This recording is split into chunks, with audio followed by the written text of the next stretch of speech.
Thinking first about head carriage, floating the head back. At the same time, flexing a little forward from the hips, finding that counterbalance. Knees a little bent, and then flexing the hips. Starting to let the back of the hips sink down at the same time. So as I fold forward, relaxing the base of the spine, tailbone down, lengthening the low back. Crown of the head a little bit back on the head. At that point, it's rising up. We start to get that sense of length all the way down. Gentle spreading even at the back. It may feel as if the back is spreading out, kind of enclose the deep chest.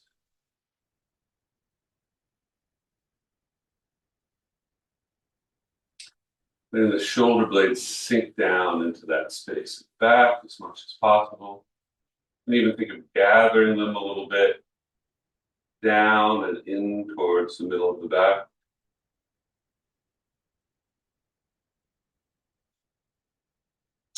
First, spread the hands and feet lightly.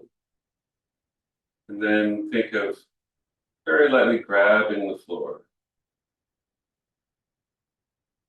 Feel the arches of the foot like a suction cup. Hands very similar. Gathering the palms slightly around the center.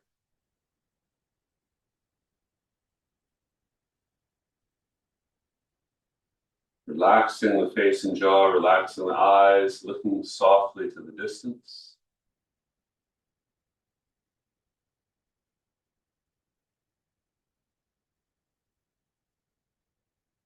Starting to let the breath sink and relax. So this posture should automatically start to relax and deepen the breath, slow it down.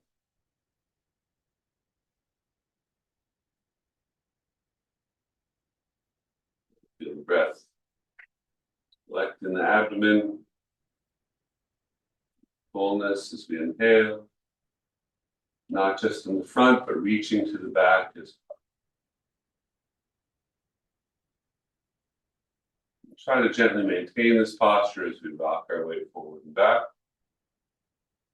Maintain that head carriage, maintain the hip crease and the tilt. The upper hip bones roll backward and the tailbone sinks under. But I don't maintain it stiffly. Kind of relax into this posture.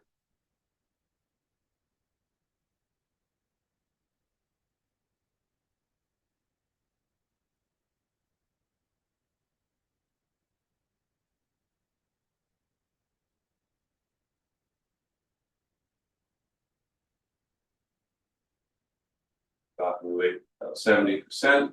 Feeling the feet spread out. Grab the floor as I sit back. Feel that change throughout the feet, up through the ankle, into the lower leg. Feel a little bit echoed up in the hips and even into the abdomen, the low back. Gradually let subtle change spread throughout the body. Outwardly, it's the same posture. Outwardly, all we see is that rocking that really comes primarily from the ankles. But inwardly, visibly, we start to feel that alternation getting to every part, all the joints. I do it side to side. Same idea, 70% of the weight. Here I need to give a little attention to how I sink the weight through the lighter leg, really relaxing that hip as deeply as I can. So the 30% of the weight that's left on the light leg feels really grounded. Every part of the foot. Every part of the foot that's normally in contact with the floor. The arches again stay a little bit lifted, a little activated.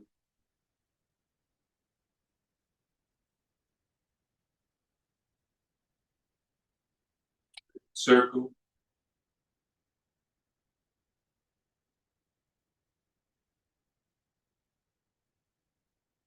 Now I may start to feel something more happening in the abdomen.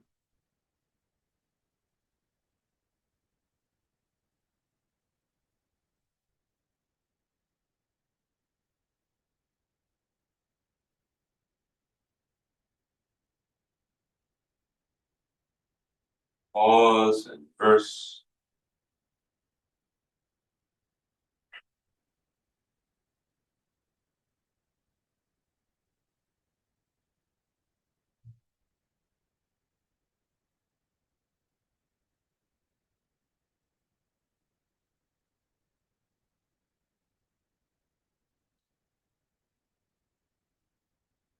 Softening and relaxing the hip joints.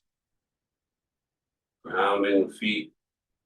Sinking, relaxing the breath. Loosening the spine.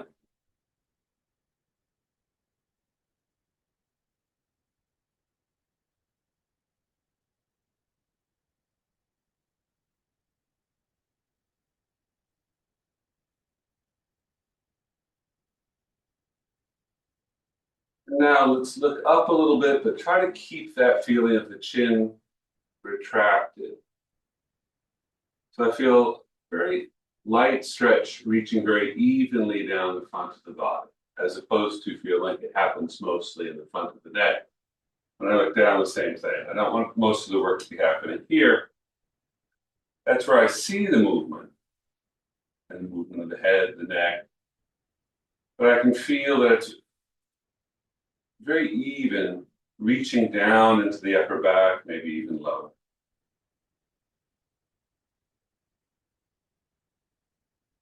So it's that feeling of keeping the chin backward just a little bit and feeling the lift, maintain, ground.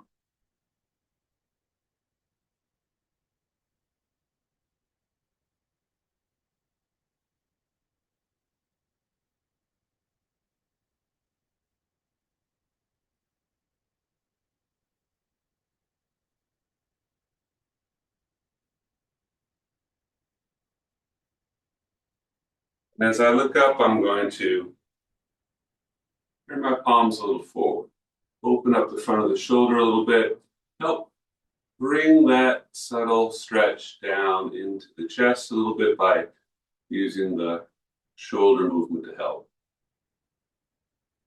And as I look down, my palms turn a little back, helps open up the back of the shoulder and all the way in through the shoulder blades toward the spine. All quite gentle.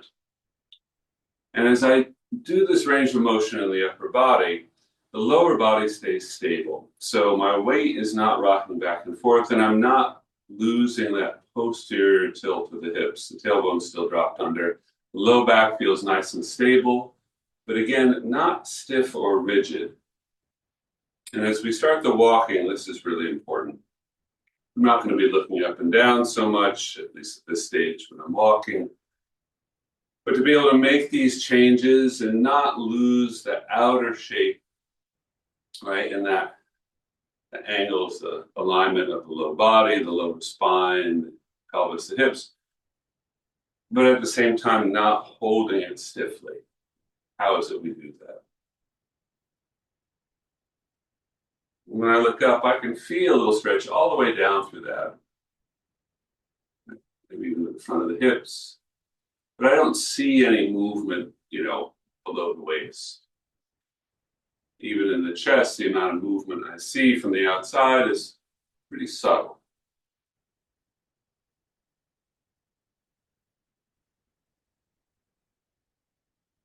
Let's do something similar with the rotation. I'm going to turn and look to the side. At first, just think of turning the head. How far can I turn what just feels like my head? That's, of course, going to involve my upper neck a little bit. As little of the neck as possible. Maintaining that same posture.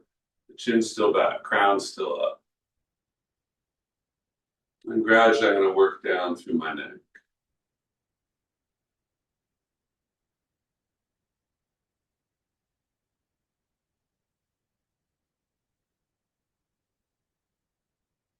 Now, when I get to the base of the neck, seeing if I can't get that twist, move smoothly right into the upper chest and back.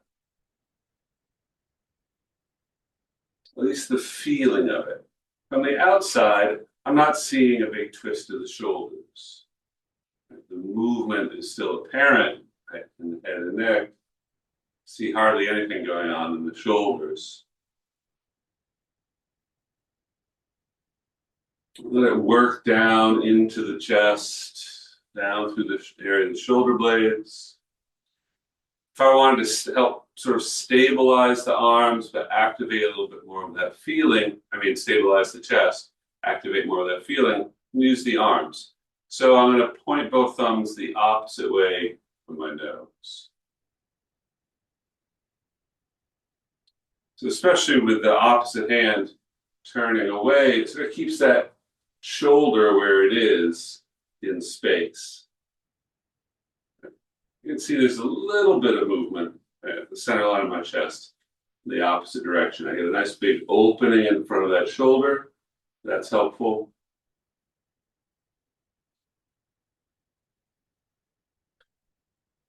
So there's a little outward visible movement, but really I'm trying to very gently drive the movement internally. And sort of keep isolating each section, adding on. Each movement starts at the base of my head, goes down through the spine, gets a little further down each time. Again, without much outward movement as I get to my torso. It gets down through the ribs and through the waist.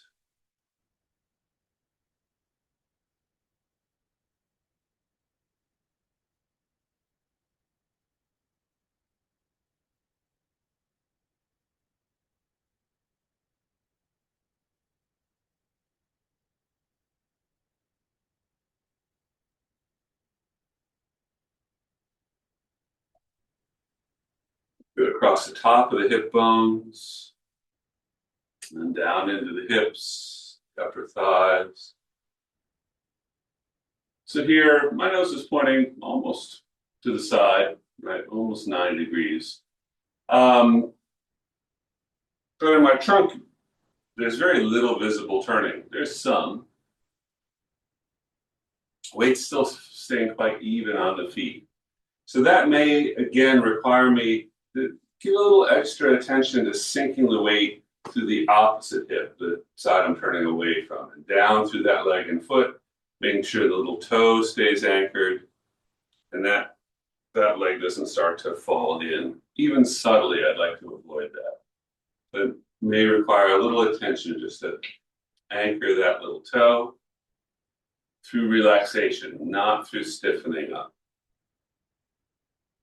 Feeling how the more I can drop the tailbone under, lengthen the low back, the easier it is to do that with that lighter leg.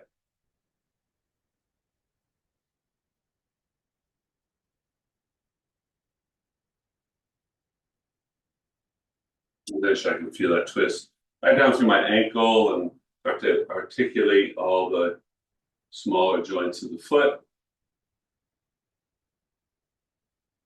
So there's a twist happening inside the foot, but it's nothing you see, right? This is, if you could see something, my knee would be drifting around, and that I'd really like to avoid. Let something happen inside the hip, the ankle, inside the foot even, but without the knees going anywhere. So that outer stability, the internal mobility. Here, I started turning my thumbs the same way, but you can really do either one. Turning them opposite again just sort of gives me a little extra stretch here, sort of tends to help hold that arm in place. If I turn together, there's a little bit more tendency for that movement to come to the outside. And when it does, then I might start to move my waist or my hips more than other parts. Like the feeling might get stronger, right, in one part than another. And that I'm trying to avoid a little bit. I want to feel like the twist I feel through the center of the chest is essentially the same as what I feel in the waist and down in the hips.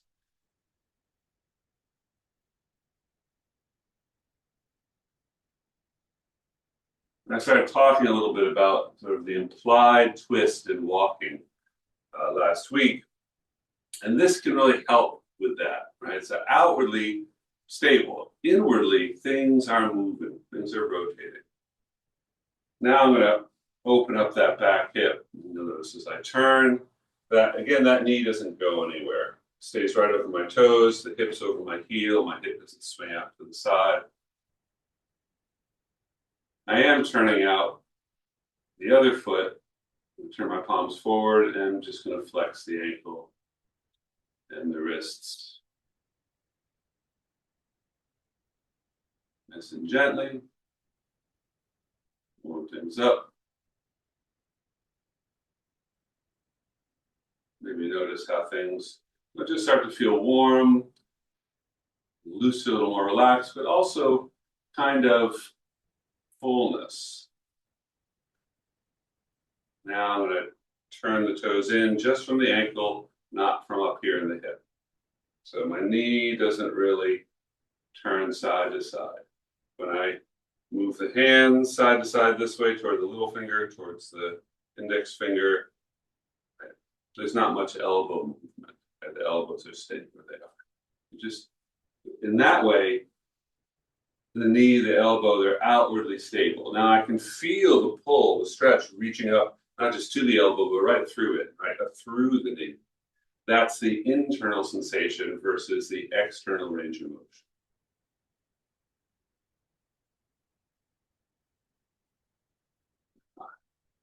Warming up all that elastic connective tissue. Chinese medicine, we talk about the channels or meridians, right? And they're in some way embedded or part of all that elastic connective tissue.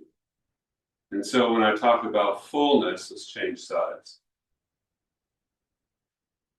It's, we might say, a sense of activation, right? Liveliness.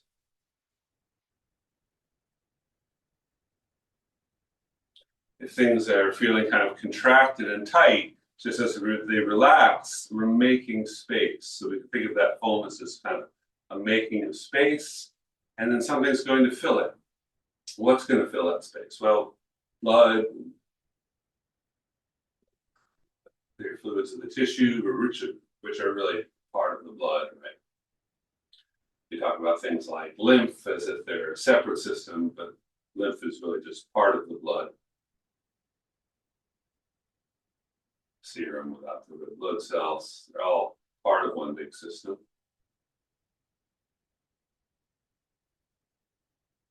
And gradually, I start to feel like just by moving my wrists and ankles, something's happening up in my hip and shoulder.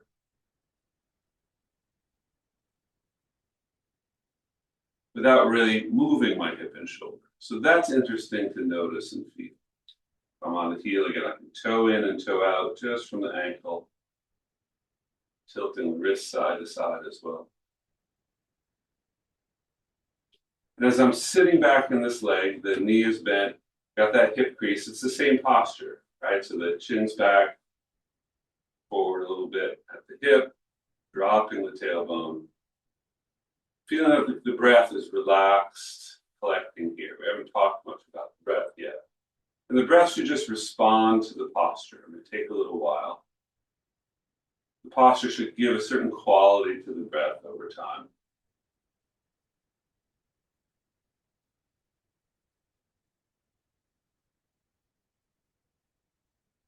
And we have one other range of motion for the foot where I just turn the sole in and turn the sole out. And if I balance on one leg and pick the other up, I could do that from the ankle.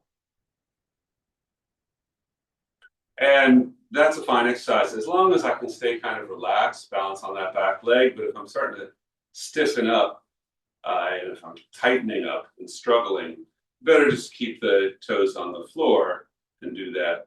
But if the toes are on the floor, then I'm going to see the knees sway back and forth. So that's fine. So now the movement's actually getting visibly up into the hip joint. That's okay too. They're both good ways to do it. One really targets the ankle. The other gets the hip involved. And then making a circle. So again, if my toes of all the foot stay on the floor, when I make a circle, much of that circle's up in my hip. So it's the coordination of the ankle and the hip. Making that circle, I can change directions. If that foot was off the floor, I could just do it down in the ankle. It's got a different feel.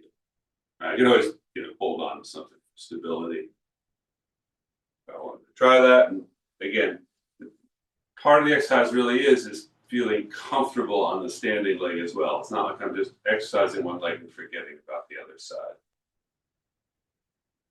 So,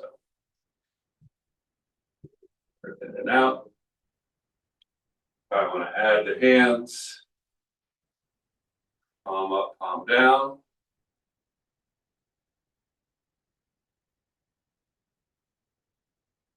And that twist reaches all the way up to the elbow, but not affecting the shoulder directly, right? Only indirectly. And circle.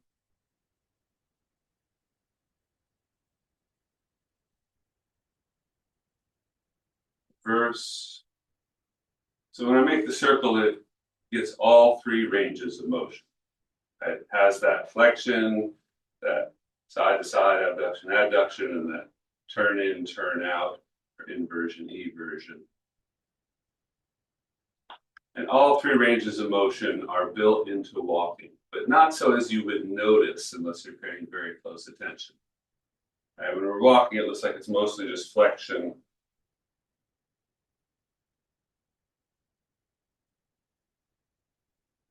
When I circle the wrists, I'm not just doing it this way, I'm incorporating that pronation and supination.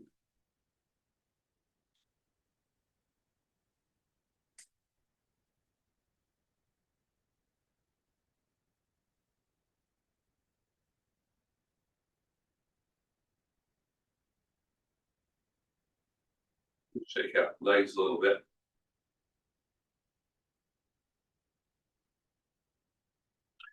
Now I'm going to take a little wider stance. I'm going to sit down a little into my hips. How wide and how deep is up to you. So sinking down and sitting back a little bit. Now when I sit back, I want my weight to stay even toe to heel. So how far can I sit back? Depends a lot on how much I can relax down through the lower back and the hips. The more I can relax this area, the more I can get a feeling of sitting back, almost as if in the saddle, right? It's horseback, while still keeping the weight even ball to heel, front and back of the foot. And again, I want to be able to do this without tensing up against the effort of the position.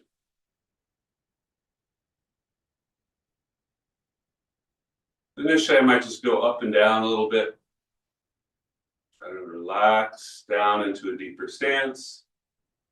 There's going to be some work in the quads and the thigh muscles, but I don't want to overdo it. And I want to find how, again, this posture, the head to toe posture, doesn't just put the work on the thighs in the front, but starts to wake up what's happening in the inner thighs and even in the back and the hamstrings. I'd like it to develop kind of evenly through the legs as much as possible, and where the muscle's thickest, and not feel the stress collecting around my knees.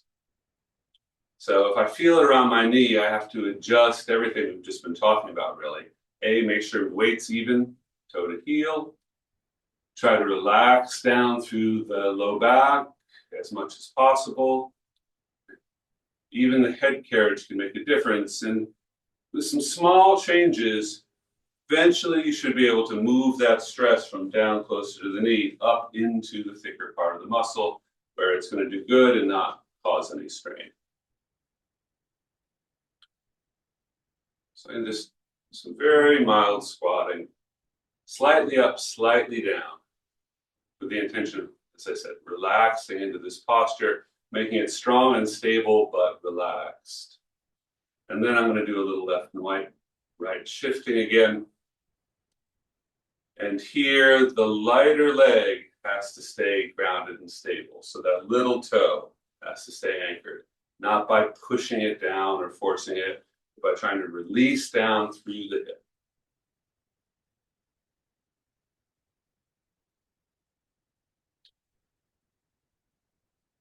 This idea of finding stability through relaxation, which is a very peculiar idea.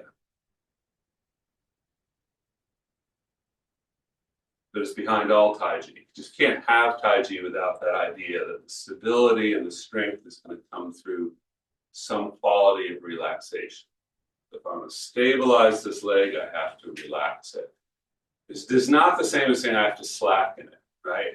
If something slackens and that knee starts to fall in, then the little toe comes up and I've got nothing. So to say to loosen or relax, soften something does not mean to move into any quality of slackness.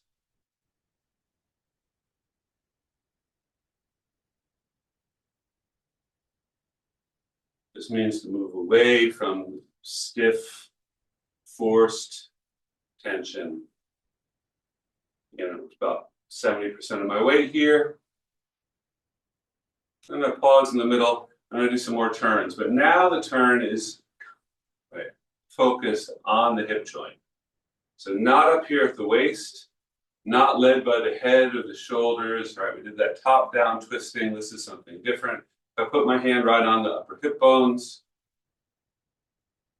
everything turns with those hip bones. Right, so my shoulders stay right over my hip bones. They don't go a little extra. Right, I don't turn my head, let my nose lead. The head's just riding along. Stretching open one side gently. Feel like I'm folding into the other hip, right?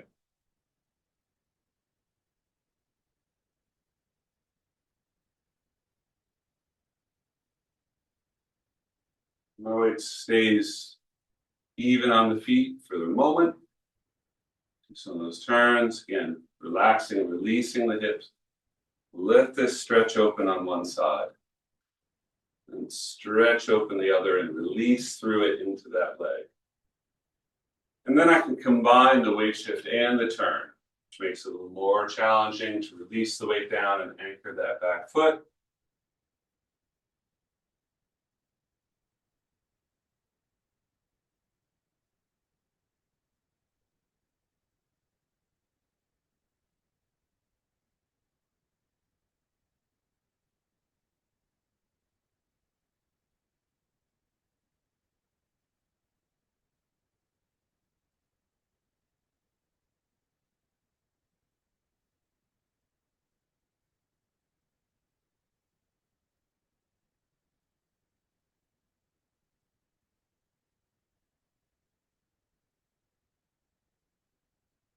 And still think of sort of steering with the belt buckle.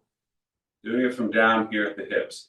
Not letting the head lead, not reaching with the shoulders. And so there's no real twist happening in my waist. I might feel a subtle movement internally getting up through my waist and ribs. That's great. But externally, I don't see any twist here. And so the difference between what I feel internally and what I can see in terms of that outer range of motion. Right, from the outside, all I see is the movement of the hips, and that's the driver. I can feel some kind of pleasant movement creeping up through the trunk. That's appropriate.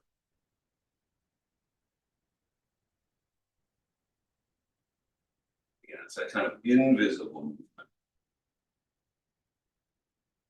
Now I can also reverse the relationship between the shifting and turning here. I can shift to one side, but turn to the other, which is slightly trickier coordination.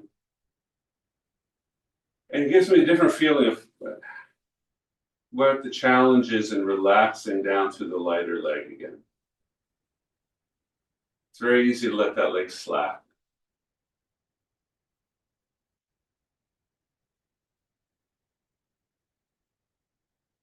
How do I avoid that slackening? It's not by actually holding something tense.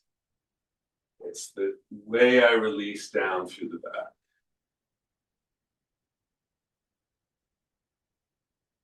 and I can monitor it by what I feel happening on the little toe side of the foot, the outer edge.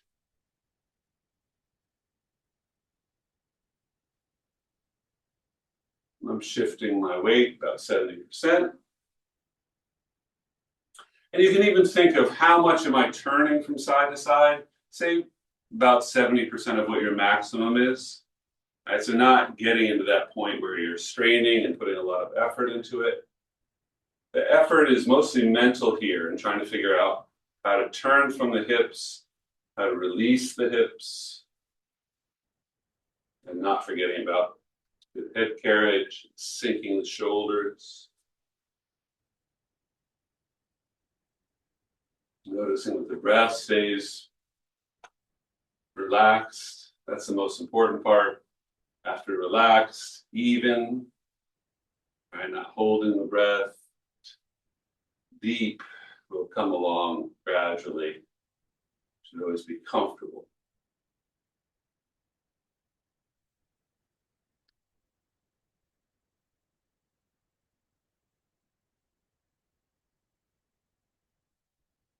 And I'll take a more natural width step now, about the width of my hips or shoulders. And I'm going to turn again. The turn is again coming from the hips, but now I'm going to let one foot turn with me. So this back foot's going to toe in just a little bit, and then the other foot's going to toe out. And when I toe out, this leg is like a post, meaning the knee doesn't fall in and the hip doesn't sway out. Turn back, toe in now, a little pigeon-toed. How much really depends on what's comfortable for you. The weight shifts and I turn out on the other side. So again, I'm shifting my weight about 70%. It's not as visible because it's a narrower stance. But I'm about 70% of my weight on that back leg, and that lets the front leg pivot very easily on the heel. So I can let the toes and ball of the front foot come up off the floor and just pivot on the heel. Come down, the whole foot's evenly weighted again, and then the other foot can pivot. And the big difference here is that now both hips open up at the same time. So if I did something like this, but facing the camera and kept it symmetrical, no weight shift, I would toe out both feet at the same time, and then I would toe in both feet. Step a little forward, so I'm definitely on the lighter patch of the run here. Toe out, toe in, right? So toe out, very Charlie Chaplin-esque. And that's coming not so much from my ankle now, mostly from the hip. Toe in. The ankle's definitely involved, right? But I don't feel like there's a strong twist in the ankle or lower leg. So the knee and toes are always pointing the same direction. If my toes are out, my knees are out. If my toes are in, my knees are in. So both hips moving together. It just doesn't look that way when I do one right turn to one side at a time. I don't see how that back hip is opening because that leg looks like it's not going anywhere because the knee isn't. Because the hip isn't swaying out to the side. All that's happening is that hinge is opening up. My body is like the gate on the post. The post doesn't go anywhere when the gate swings open, but the hinge is here, right on the gate post.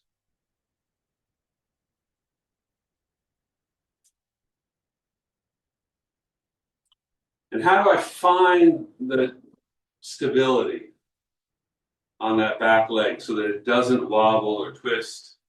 Again, it's through a relaxing down through the hip. Even a relaxing down from the crown of the head, right? Chin a little back, shoulders sinking, center of the chest a little enclosed. Feel how that just drops the weight down.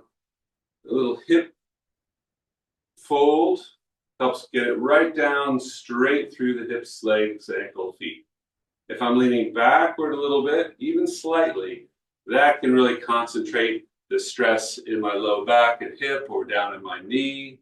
or even up in my neck and shoulder. Just the slightest fold forward. I'll feel the work in those thigh muscles, but not collecting at the joints and making the joints feel tired or sore. And this is the kind of thing we need to get really, really comfortable with if we want the walking to be comfortable and effective. So often you see this kind of movement with some kind of swaying of the arms. Problem is, as soon as the arms start to sway, it tends to pull the body, the torso, in directions, right, side to side, in a way that makes it hard to keep the hips stable. It's not impossible, but in the beginning, it tends to destabilize the lower body, and our attention is on these swinging arms, and we don't even notice that we've destabilized the lower body. So in that way, it's challenging. It's challenging. It's not only more challenging to do, it's very hard to notice even what we are doing. Right? And I can do this at a speed, whatever speed I need to make sure I can really feel what's going on and it feels right.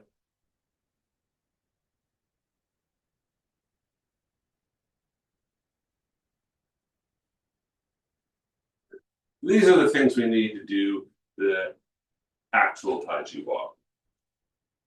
So we did a little bit of the zigzag pattern last week. Toe out. And then I shifted the weight and stepped up. I feel that back foot peel up gradually. Step on the ball lightly before changing direction. So here's that same toe out. Both my hips opening together, and that keeps the back leg stable. Shift forward.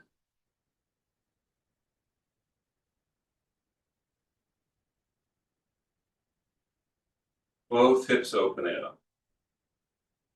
Making sure the hip doesn't sway out or the knee doesn't twist inward. That's the post. Here's the hinge. And the rest of my body is the gate swinging open.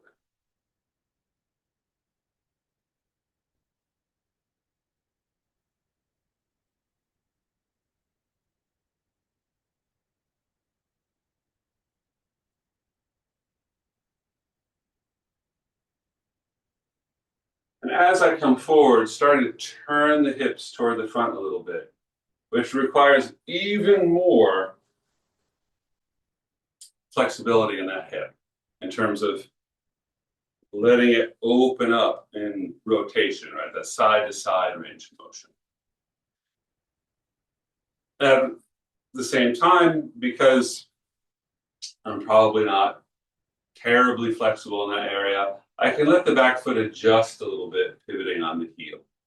I'll still be opening up that hip, but it helps avoid overdoing it and starting to twist up the knee into a bad position.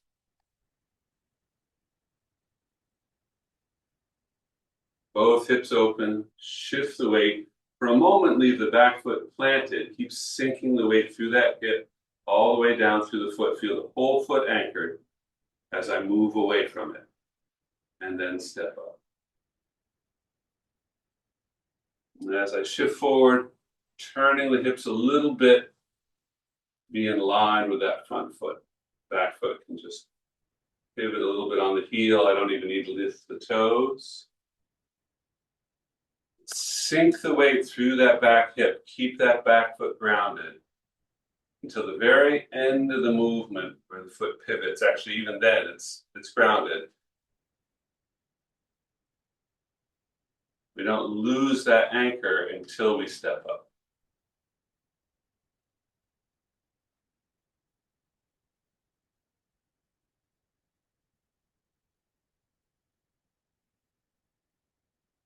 And it's not just a matter of gaining competency at this kind of movement, but ideally, it's getting really interested in this kind of movement. It's going to be most effective if you become a little fascinated with it.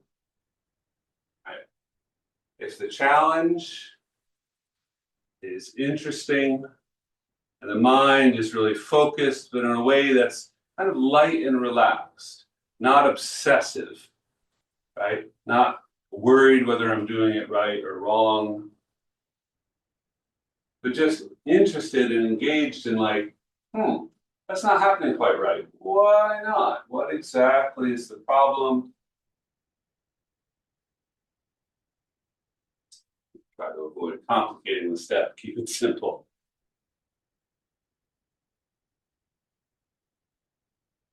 Each step of it, right? How do I step out? How do I start to drop the weight through the back leg, but still keep through the front leg, keep the back leg anchored, release that hip? What's in the way of me turning to the front? Not with my head and not with my shoulders, but from the hips and pelvis. There's an awful lot there.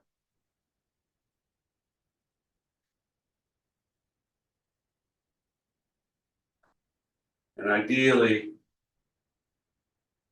it's not just this pursuit of getting it right so that we can move on, but sort of sinking into it mentally.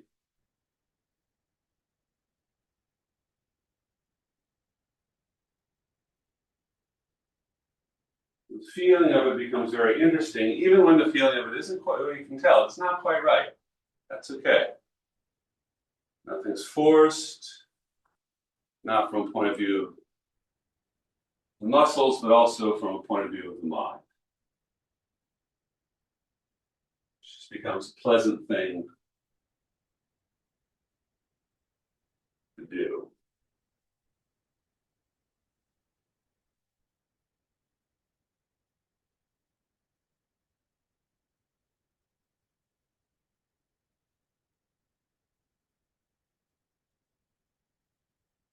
We're going to, in the coming weeks, add a few more steps to this, but this is the essence of the thing now. We've worked all our way up to what we can accurately call Tai Chi Walking as a traditional training exercise and part of, you know, the movements when you see the more integrated, complex movements with the arms.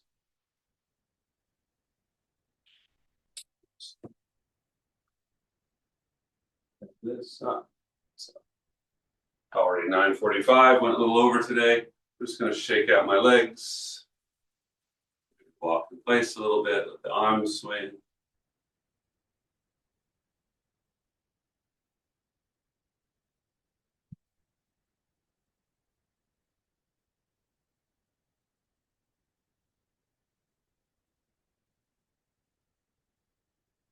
Thank you.